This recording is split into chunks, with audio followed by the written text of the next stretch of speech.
दोस्तों, आज हम लोग देखने वाले हैं जो भारत से 15 देश अलग हो चुके थे, उसी के बारे में हम लोग देखने वाले हैं। तो आज ये देखते हैं हम लोग।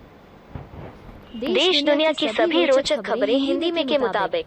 आजादी से पहले भारत से कुल 15 देश अलग हुए हैं।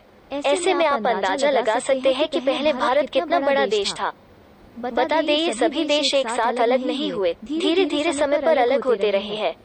इनमें कुछ देश राजाओं की वजह से स्वतंत्र हुए तो कुछ अंग्रेजों की कूटनीति के वजह से अलग हुए हैं।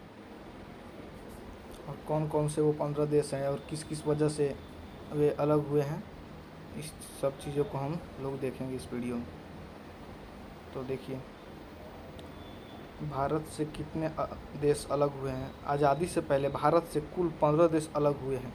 इससे में आप अंदाज़ा लगा सकते हैं कि पहले भारत कितना बड़ा देश था। बता दें, ये सभी देश एक साथ अलग नहीं हुए, धीरे धीरे समय समय पर अलग होते रहे। इनमें कुछ देश राजाओं की वजह से स्वतंत्र हुए तो कुछ अंग्रेज़ों की कूटनीति की वजह से अलग हुए हैं। आइए जानते हैं आज़ादी से पहले भारत से अलग हुए देशों के बारे में जानते हैं। भारत से अलग हुए देशों की लिस्ट। अफ़गानिस्तान। अफ़गानिस्तान भारत का एक अहम अंग हुआ करता था। इसमें हिंदू राजा का राज था। भारत में इसे एक राजा ने सिकंदर को सौंप दिया, जिसके बाद इसमें अरब के मुसलमानों ने आक्रमण करना शुरू कर दिया। एशिया धीरे धीरे इस्लामिक देश बन गया। इस समय अफ़गानिस्तान में एक भी हिंदू आबादी नहीं है, जो कि भारत का हिस्सा था अफ़गानिस्तान। और वहाँ पर आपको ये भी बता दें, अफ़गानिस्तान में सबसे ज़्यादा पहले हिंदू पाए जाते थे, मतलब रहते थे। भूटान। भारत पर अंग्रेज़ों के शासनकाल तक भूटान भारत का हिस्सा हुआ करता था, लेकिन आज़ादी के बाद 1949 में भूटान ने स्वयं को एक अलग स्वतंत्र देश घोषित कर दिया। अब यह एक दुनिया का एक छोटा देश है। फिलीपींस दक्षिण एशिया का देश है। यह भी भारत का हिस्सा हुआ करता था, लेकिन इसमें मुसलमानों ने हमला कर इसे अलग स्वतंत्र देश घोषित कर दिया। हालांकि अभी भी यह बहुतायत मात्रा में हिंदू लोग निवास करते हैं फिलीपींस में। ईरान भारत का भाग था। यहाँ आर्यन लोग रहा करते थे, लेकिन पड़ोसी देश अरब के आक्रमणकारियों ने इस देश पर हमला कर इसे अपना हिस्सा बनाकर एक अलग देश बना लिया। वर्तमान में अब यह एक अरब कंट्री है। ईरान अब अरब कंट्री बन चुका था, जो कि भारत का एक अहम हिस्सा हुआ करता था, और यहाँ पर आर्यन लोग रहा करते थे। अरब के आक्रमणकारियों ने इस देश पर हमला किया था। अच्छा, बांग्लादेश भी आज़ादी तक भारत का हिस्सा था, जो कि 1947 में हमारा देश आज़ाद हुआ था, तो 1947 तक हमारा ये भारत का हिस्सा था। लेकिन आज़ादी के समय पाकिस्तान ने अपने देश की मांग करी थी और वह भारत से अलग हुआ था। इसके बाद पश्चिम पाकिस्तान के लोगों ने अपने अलग देश की मांग करी, जिसके फलस्वरूप जो देश अलग हुआ उसे बांग्लादेश के नाम से जाना जाता है। आपको बता दें, पाकिस्तान और बांग्लादेश को पहले पूर्वी पाकिस्तान कहा जाता था, जो कि इंदिरा गांधी ने उसे तोड़कर पाकिस्तान को दो भागों में था, एक पूर्वी पाकिस्तान, एक पश्चिमी पाकिस्तान।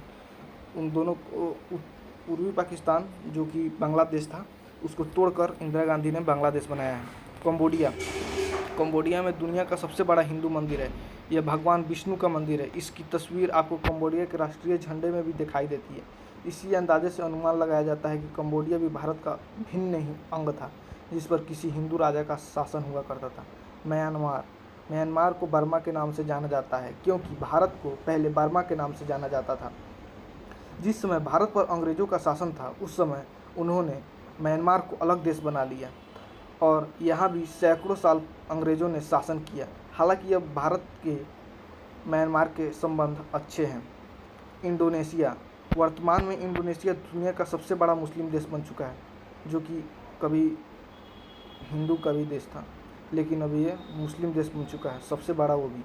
लेकिन यह पहले भारत का हिस्सा हुआ करता था। यहाँ हिंदू लोग निवास करते थे। हालांकि अभी भी यहाँ बहुत से हिंदू लोग धर्म को फॉलो करते हैं। यहाँ इतना इसका मतलब है कि अभी भी हिंदू लोग रहते हैं।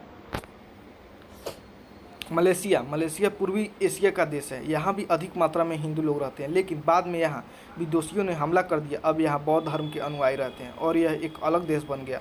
तिब्बत सबसे पहले भारत का हिस्सा था। बाद में यह जब अलग हुआ तब इसमें अंग्रेज़ों का शासन था। इसके बाद इस पर चीन ने अपनी सेना भेजकर तिब्बत पर आक्रमण कर दिया और अपने अधीन कर लिया। वर्तमान में तिब्बत अब चीन का भाग है, जो कि दलाई लामा थे चीन के। तिब्बत के जो मुख्य हो सकते हैं वही थे। भारत जो कि प्रधानमंत्री कौन थे उस समय, उसमें प्रधानमंत्री तो जवाहरलाल नेहरू थे। तिब्बत पर उन्होंने कार्रवाई नहीं की, कार्रवाई तो की। देखिए अब इन सब देशों को हमें एकजुट करना है और एक अखंड भारत का निर्माण करना है। देखते हैं तो पाकिस्तान 11वां नंबर पर है। जैसा कि आप सभी जानते हैं अखंड भारत के लिए पाकिस्तान सबसे ज़्यादा ज़रूरी है। जैसा कि आप सभी जानते हैं जब भारत अंग्रेज़ों से आज़ाद हुआ था उससे ठीक एक दिन पहले पाकिस्तान आज़ाद हुआ था। बता दें भारत के मुस्लिम लोगों ने अपने अलग देश की मांग करी, जिसके फलस्वरूप पाकिस्तान अलग देश बना। पाकिस्तान के कुल कितने राज्य हैं? 2022। और 12वां नंबर पर नेपाल है। प्राचीन काल में नेपाल भारत का हिस्सा था, बाद में यह भारत से अलग हो गया, लेकिन अभी भी इसकी ज़्यादातर सीमा भारत से मिलती है। नेपाल में ज़्यादातर लोग हिंदू समाज के रहते हैं, इसलिए यह स्वयं को हिंदू राष्ट्र कहता है। नेपाल एक हिंदू राष्ट्र है और हिंदू राष्ट्र बन सकता है। चाहे तो हिंदू जैसे मुस्लिम देश बनते हैं उस तरह हिंदू देश भी बन सकता है। और देखते हैं श्रीलंका। श्रीलंका का नाम हिंदुओं के पवित्र ग्रंथ रामायण में भी है। श्रीलंका में रावण का राज हुआ करता था। भारत से श्रीलंका की दूरी 37 किलोमीटर की है। यह देश भी आज़ादी के दौरान भारत से अलग हुआ था। श्रीलंका जो कि इसका वर्णन तो रामायण में भी किया गया है। राम ने रावण को जब मारा था और विभीषण को दे दिया था श्रीलंका। 37 किलोमीटर की इसकी दूरी है भारत से। अभी भारत से अलग हुआ है देश की आज़ादी के दौरान, भारत से अलग हुआ। जब आज़ादी हो रहा था तब ये अलग हुआ था। थाईलैंड में प्राचीन काल में हिंदुओं का राज हुआ करता था। इसका प्राचीन नाम श्याम देश था, लेकिन जब यह भारत से अलग हुआ तब इससे बौद्ध धर्म के लोग आ गए और अब यहाँ से हिंदू आबादी कम हो गई और बौद्ध के अनुयायी ज़्यादा हो गए होंगे। यही हुआ होगा थाईलैंड में। वियतनाम भारत का हिस्सा हुआ करता था। इसका प्राचीन नाम चंपा था। इसमें दुनिया का सबसे ज़्यादा हिंदू लोग निवास करते थे, लेकिन बाद में यहाँ भी बौद्ध धर्म के अनुयायी आ गए और धीरे धीरे यहाँ के लोग भी बौद्ध धर्म को फॉलो करने लगे।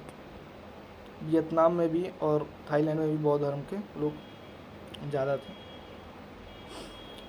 अच्छा, नेपाल भारत से कब अलग हुआ था? साल 1904 में। विश्व में कितने देश है 2021 में? 195 देश मौजूद हैं। दोस्तों अब बता रहा हूँ, ये 15 देश थे जो कि भारत से अलग हुए थे और इन सब को हमें अखंड भारत का निर्माण करना होगा और इन जब 15 देश मिल जाएंगे तब ही अखंड भारत का निर्माण हो सकता है। जय हिंद, जय भारत, धन्यवाद।